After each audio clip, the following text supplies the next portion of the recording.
Hello YouTube, welcome back to another pen video. Here we are looking at replacing the plastic feed that came with my Pilot Heritage 912 fountain pen with a Ebonite feed that came from Flexible Nib Factory. I just got it in the mail yesterday, and so I'm so excited to put it in here. Why would I want to replace the feed in my brand new 912? The reason is simple, and this is based on also some research and what others have reported online, but it seems like, of course, Pilot is a Japanese pen company, and they, of course, they create their pens in a way that it writes really well, writing Japanese script. And so obviously that involves a lot of fine lines that are written to create the Japanese language on paper. And it doesn't work as well, these pens, and specifically the Falcon nib, which I have here on my 912. Well, let's just say that when you're writing and you're flexing the nib in order to write, sometimes, or frequently actually, it will skip, meaning that the writing will become interrupted, and when you're pressing, you will not get any ink coming out of this pen, which defeats the purpose of writing, and it depreciates how much I like this pen. And so ultimately, of course, that means that I can upgrade this pen, or I should call it a modification more than an upgrade, modifying the pen by putting in this Ebonite feed. And so let's go ahead and show. I'm going to demonstrate how to do that for those who are wondering what they can do to modify their pen. There we go. Okay. So you can kind of see this flexible nib, and you can see the plastic feed that's about to be replaced. I do have it already inked up with Pilot Iroshizuku Yamabudo ink, which is one of my favorite inks. Just take a look at this nib. As you can see, it is a 14 karat solid gold number size 10 nib, and the unusual thing are these little shoulders here, these little edges that are carved out, which help to create space and flexibility for the Falcon nib's kind of calligraphy effect. This pen is fitted with a Con 70 cartridge that came with the pen from Pilot. Okay, without further ado, what we're going to do is we're going to literally just pull this out. It's, from what I understand, a friction fit feed and nib unit, and so it comes out, and then we're going to replace the feed with the Ebonite feed. So let's go ahead and do that.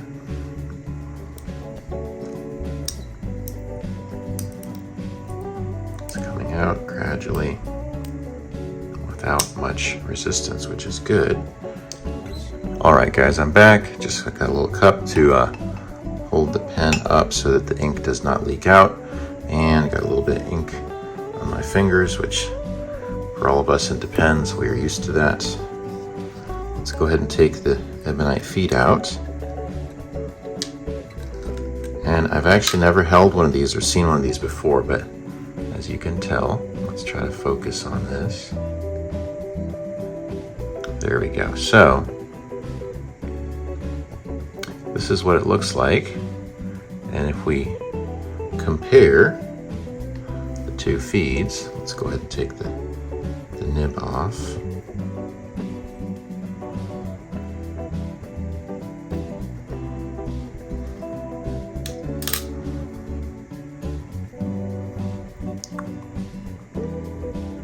Here's a comparison of what the original plastic feed looks like versus what the new Ebonite feed looks like. And again, this is the Ebonite feed from Flexible Nib Factory, sorry. And that kind of gives you an idea of what their product looks like. This is the 3-hole nib, meaning that it allows for more ink flow. 3 slits instead of 2. They sell 2 products, a 3-slit one and a 2-slit one. The 2-slit one allows for more ink flow and is good for many inks. The 3-slit one is good for dry inks or for the flexible Falcon nib, which is the reason why I bought this one specifically for this pen. So let's go ahead and try to insert it into the pen. We're going to take the nib and we're going to see how it lines up on here.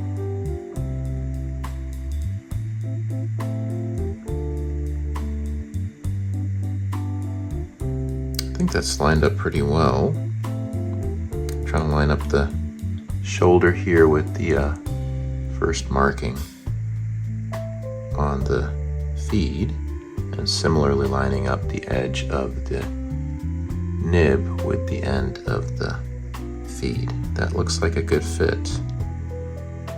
And we've lost maybe a rubber gasket there.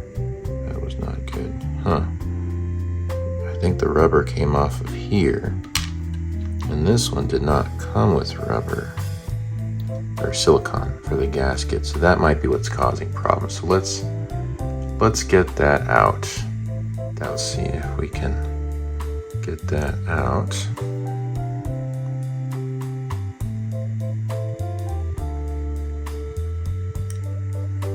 There we go. There's the silicone gasket. Okay, so let's see if we can fit this on our new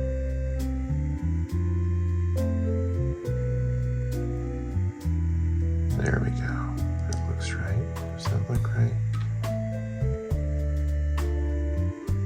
It's the same diameter. That should help to prevent ink from leaking out. Let's see how we can get it to fit in.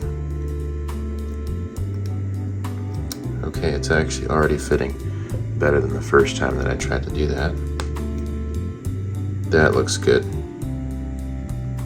I think that looks lined up pretty well with how it was previously. Okay, that looks good. I think it's lined up pretty well. All we're doing is dipping it just to fill the ink feed with ink.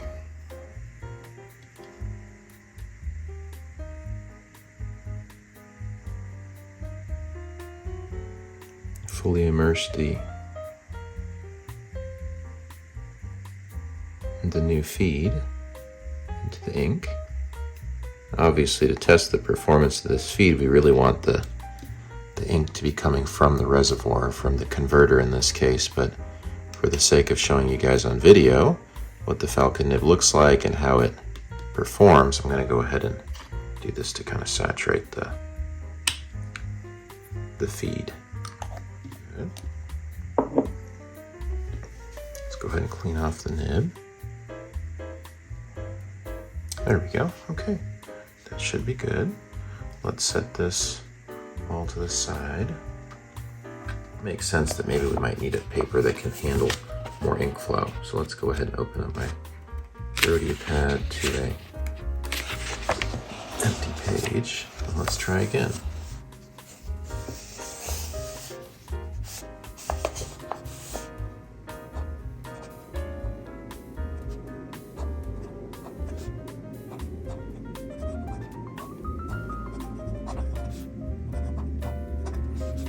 This is my first falcon nib ever, so I'm still learning about how to write with it, how to flex the nib, but overall, at least on this first writing, it's a nice wet ink flow, which is great. Of course, I've saturated the feed with dipping it directly into the bottle, but if we ignore that and just kind of look at how the pen writes. So this is Pilot Hiroshizuku Yamabudo ink. Love that color, although here, because of how much ink's coming out, it looks very dark. We don't see a lot of shading like we do, or like I did when I had the pen with the original plastic feed. And then we'll do the generic sentence that everybody writes.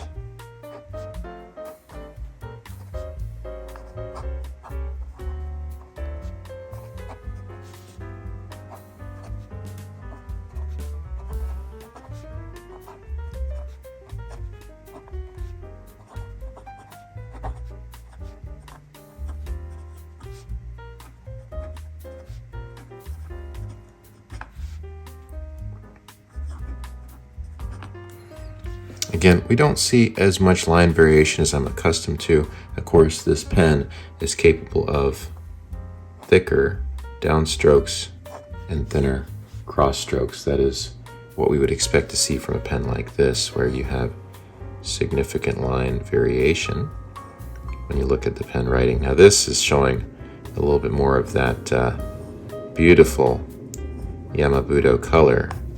That's what I was going for with this pen. So fantastic. If we may just do a little bit more, just to kind of demonstrate, it's really the downstroke there where we get that thicker line as compared to the upstroke or the side strokes, if you notice that. So it just kind of helps you to understand what are the capabilities of this pen. But notice what an easy modification, and I'm so excited to continue writing with this pen, especially now that I'm going to expect it to have way less skipping, which was really just getting to me. I don't like pens that skip. I will say that with this FA nib, or Falcon nib, it's a little bit more scratchy than I prefer. I love smooth nibs, but it's a juicy nib, or juicy feed nib, as you can see with the ink coming out of the pen, and it just has a beautiful script that is somewhat unique or different than we'd expect with most, even with most gold nibs. You only get so much line variation out of it, whereas again with this pen you're getting significant, and I like that it is still smoother than, say, a stub nib or something else that is also capable of having similar line variation. So thank you guys very much for following my channel and for watching this video. If you like this video, please subscribe to my channel, and I look forward to seeing you guys in the next video. Thank you guys. Adios.